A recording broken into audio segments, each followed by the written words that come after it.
जगत जननी मां सीता को लेने के लिए जा रहा है। बंधु जाते जाते जाते बहुत दूर निकले गए, जंगल में चले गए। और इधर राजा दशरथ व्याकुल है, अपना होश हवास खो बैठे। आज एक बड़ा ही सुंदर कथा का वृतांत है। एक समय की बात है, एक समय का प्रसंग है। राजा शांतनु ज्ञानवती, ये अंधी और अंधा का नाम है। राजा शांतनु ज्ञानवती, इनके पुत्र श्रवण कुमार। एक समय का प्रसंग है। श्रवण कुमार अपने माता और पिता को कांवर में बोकर चारों धाम घुमाने लगे, तीर्थ कराने के लिए। और जब चारों धाम तीर्थ कराकर जो है जब निवृत्त हुए, वापस आने लगे, तो राजा शांतनु ने कुछ ही मार्ग बचा हुआ था। राजा शांतनु ने कहा कि बेटा हमें जल पिलाओ। खूब जोरों से प्यास लगी। और तब जो है श्रवण कुमार अपने माता और पिता राजा शांतनु ज्ञानवती को एक पट वृक्ष के नीचे रख के उस कांवर को और तुमड़ी लेकर वो जल भरने के लिए चले गए। पता ही नहीं चल रहा है किधर जंगल, घना घोर जंगल था। जाते जाते जाते जाते बहुत दूर निकल के अपने माता और पिता को छोड़ के कौन? श्रवण कुमार। काफी दूर जब निकल गए, एक स्थान में सुंदर सरोवर दिखाई दिया उनको। और भाग्यवश उसी समय राजा दशरथ जंगल में शिकार खेलने हेतु गए हुए थे। ध्यान से सुनेंगे सभी कथा को। वापसी बातचीत तो आप घर में भी कर सकते हैं। तब जो है भाग्यवश राजा दशरथ उसी जंगल में, उसी वन में शिकार खेलने के लिए गए हुए थे। और जैसे सरोवर के तट पर श्रवण कुमार पहुंचा और तुमड़ी को जैसे उन्होंने पानी पर डाला, बुड़बुड़ाहट का जैसे आवाज आया। और शिकार खेलने के लिए तो गए ही थे राजा दशरथ, और उन्होंने शब्द भेदी बाण का प्रयोग कर दिया।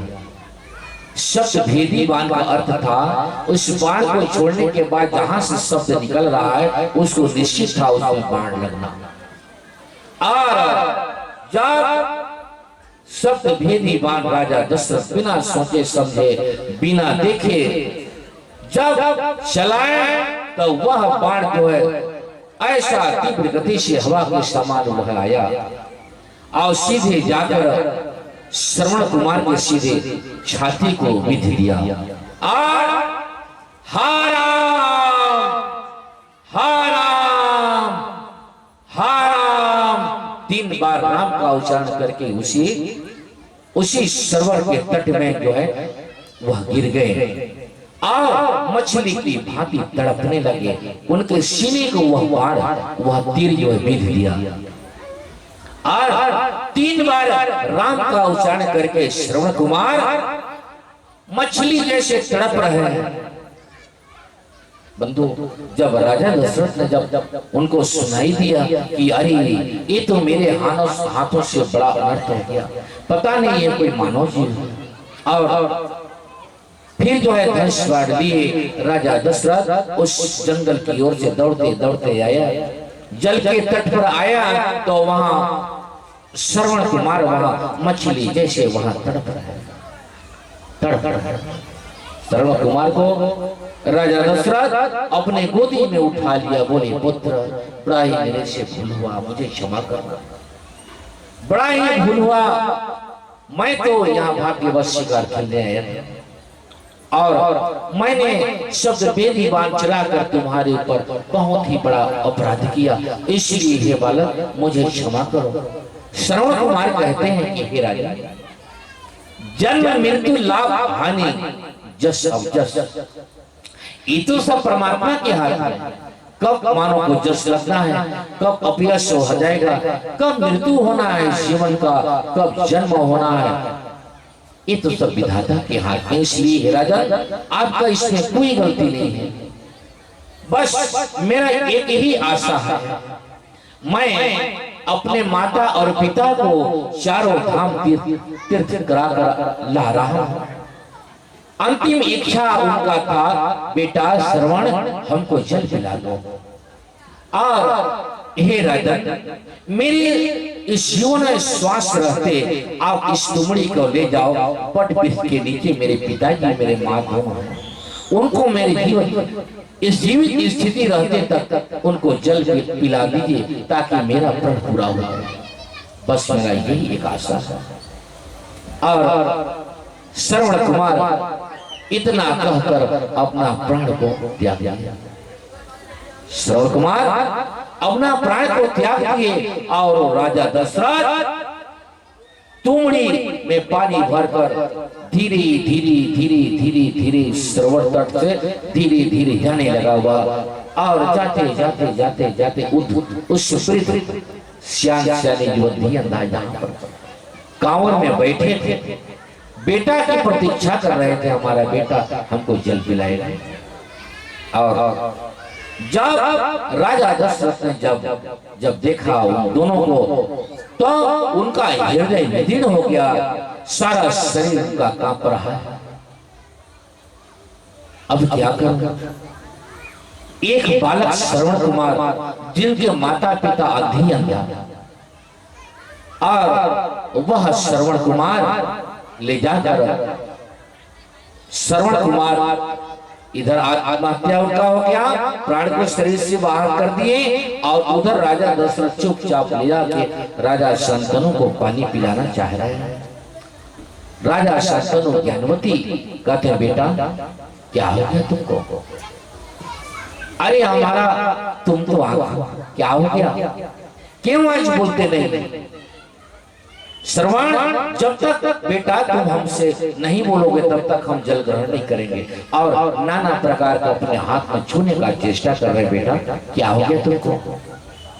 क्या हो गया लाला? हमारे आंख तो तुम ही हो, क्या कह दिया? नाना प्रकार का करुणा विलाप करने लगे। नाना प्रकार का उन्होंने करुणा उनके मन के अंदर, और फुट फुट कर उनका हृदय जो है रोने लगा। राजा दशरथ को सहा नहीं गया। राजा दशरथ कहे, हे महान, मैं राजा दशरथ और भूलवश आपके पुत्र श्रवण कुमार को मैंने धोखे से शब्द भेदी बाणों से मार डाला। इसलिए हे राजा, हमारे अपराध को आप क्षमा करें। इतना वचन को जब राजा शांतनु ज्ञानवती जब सुनते हैं, छाती पीट पीट कर बिलख बिलख कर सिर धुन धुन कर उस पृथ्वी पर लोट पोट दोनों पति पत्नी कर, हाय हाय हाय बेटा, हमारा आंख चला गया। अब इस अंधी अंधा दोनों पति पत्नियों का नेत्र ही चला गया, और बिलख बिलख के छाती धुन धुन कर सभी हो गया। सारा तीर्थ का जो सुख था एक मिनट में सारा समाप्त हो गया। और आज शांतनु ज्ञानवती उसी वट वृक्ष के नीचे लोड़ पोड़ कर रहे हैं, दोनों पति पत्नी, सारा उनका शरीर। हाय लाला, बेटा श्रवण, आपने क्या किया? हमारा लाल आज हमको छोड़कर चला गया। और बिलख बिलख कर सब रो रहे हैं।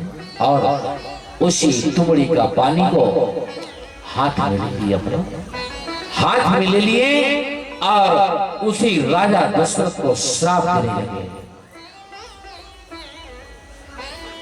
जाओ राजा दशरथ, जैसे हम अपने पुत्र के वियोग में तड़प कर मछली जैसे अपने जीवन को त्याग कर, तड़प कर अपने पुत्र के वियोग में जैसे अपने शरीर को त्याग कर रहे हैं। जाओ, ये हमारा श्राप है कि तुम भी एक दिन अपने पुत्र के वियोग में तड़प कर मछली जैसे तुमको भी जाओ। वही सिर धुन कर उसी पट के नीचे दोनों पति पत्नी उनका देहावास हो गया। दोनों पति पत्नी वही मिट गए। इधर राजा दशरथ पुत्र या 4 बालक को प्राप्त किया। 4 बालक उनको प्राप्त हुआ। सुंदर अयोध्या नगरी रंगमंच से सजा हुआ आनंद लेने लगे। और जब राजनिषेध का तैयारी है, क्योंकि संवर्दैता और इंद्र का जब युद्ध घोर युद्ध हुआ था, संवर्दैत और इंद्र का घोर युद्ध हुआ था, तो इंद्र के सहायता के लिए अपनी छोटी रानी कैकेयी को लेकर राजा दशरथ गए थे। और जब रथ का पहिया का धुरी टूट गया तो कैकेयी इस उंगली को उस चक्के में डालकर धुरी के स्थान पर डालकर और बहुत दूर ले गए। ले जाने के बाद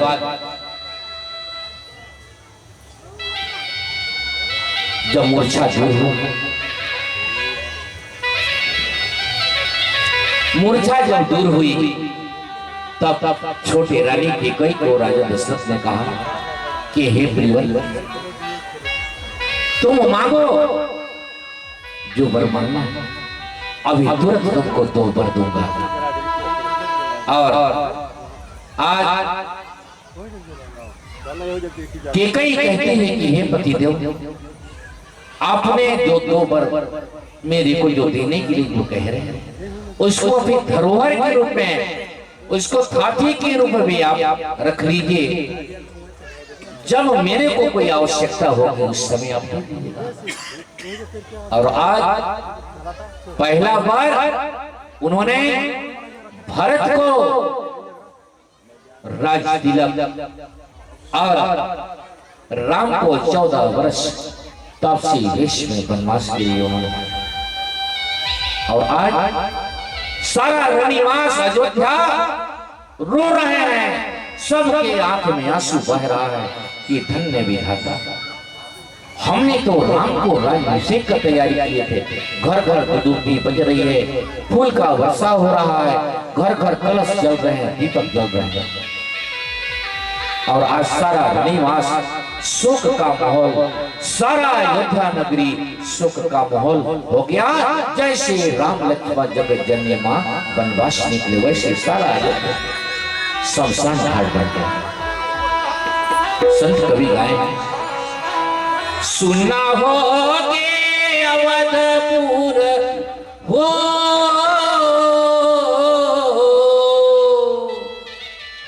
अयोध्या नगरी के सब नारी बिलख बिलख कर रो रहे, सबके आंसू भर गया, बिलख बिलख कर सभी रो रहे। हाय